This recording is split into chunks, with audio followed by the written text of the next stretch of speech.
The company's annual party was supposed to be harmless fun. Honestly, my body count is probably higher than everyone else's combined. I swear I wasn't trying to start trouble. It was just a joke, something to get a laugh during dinner.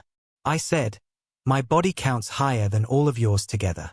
I meant it playfully to loosen up the mood. Everyone gave those half laughs, awkward, unsure, except him. He didn't laugh, didn't even smile. He stood up quietly and left without a word. The next morning, there was a folded note on the counter and an envelope from his lawyer waiting in the mailbox. Before we go further, I just want to say don't forget to like, comment, subscribe, and hit that hype button. It really helps this channel grow so more people can discover stories like this one. Anyway, it was supposed to be funny. We were all out at Half Oak, drinks flowing, friends laughing. The vibe was light. When I made that joke, I said it again, laughing. I probably have more experience than everyone here combined. People chuckled, but it didn't last. That uncomfortable kind of laughter that fades too soon. Callum didn't even fake a smile. He just stared at me, his face unreadable, then quietly set down his fork. I told him to relax, that it was just humor, but he stayed silent. The quiet made me talk more, teasing him, saying men nowadays were way too sensitive. Still nothing. When the bill came, he put some cash down, stood, and walked away. Everyone's eyes were on me. I rolled mine and said he just couldn't handle a confident woman. When we got home, he didn't yell, didn't ask questions. He just packed a small bag and said he'd stay at his mother's for a few days. I called him dramatic. He looked at me and said, "You think it's funny because it's never you being laughed at." Then he walked out. The next morning, his coffee mug was gone, and his wedding ring was sitting on the counter. I laughed when I saw it, but my hand shook when I reached for it. The house felt wrong without him. Too tidy, too quiet. I kept telling myself he'd come back once he cooled off. At work, I told the story like it was a stand-up bit. Some co-workers laughed politely. One said her husband would have left. 2. I brushed it off, saying men these days just couldn't take honesty. But inside something twisted. When I called that night, he didn't answer. Instead, his mother, Ellen, texted me.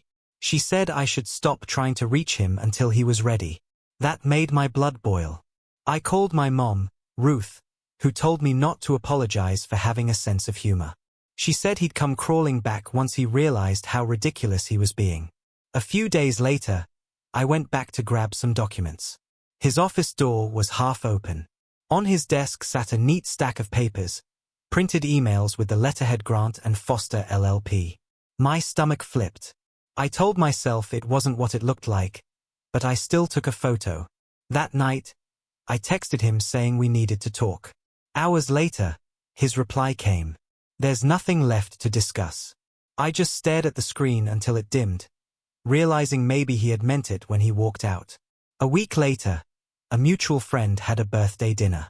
We were both invited. I decided to go, convinced Callum wouldn't dare make a scene. When he showed up, calm, collected, looking perfect, I felt a surge of pride. I wanted him to see what he'd thrown away. So, when the conversation turned light, I joked again, saying I probably had more experience than everyone here combined. The laughter died instantly. Someone coughed. Callum just looked at me, steady, calm, and said quietly, "That explains a lot."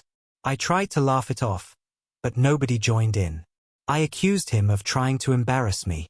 He said, "You do that well enough on your own." My throat went dry. He stood, reached into his jacket, and placed an envelope beside my plate. "You love being the center of attention," he said. "Here's something worth talking about." Then he left. My fingers trembled as I opened it. Inside were draft divorce papers. The date on them was from 2 weeks before that dinner, before the joke. He'd already planned it. Everyone at the table avoided my eyes. I smiled tightly and said he'd calm down eventually, but later driving home, the laughter that came out of my mouth didn't sound like mine. After that night, I couldn't stop thinking about the papers. He'd prepared them long before I opened my mouth, like he'd just been waiting for a reason. I told myself he wouldn't actually file, that he'd cool off once I showed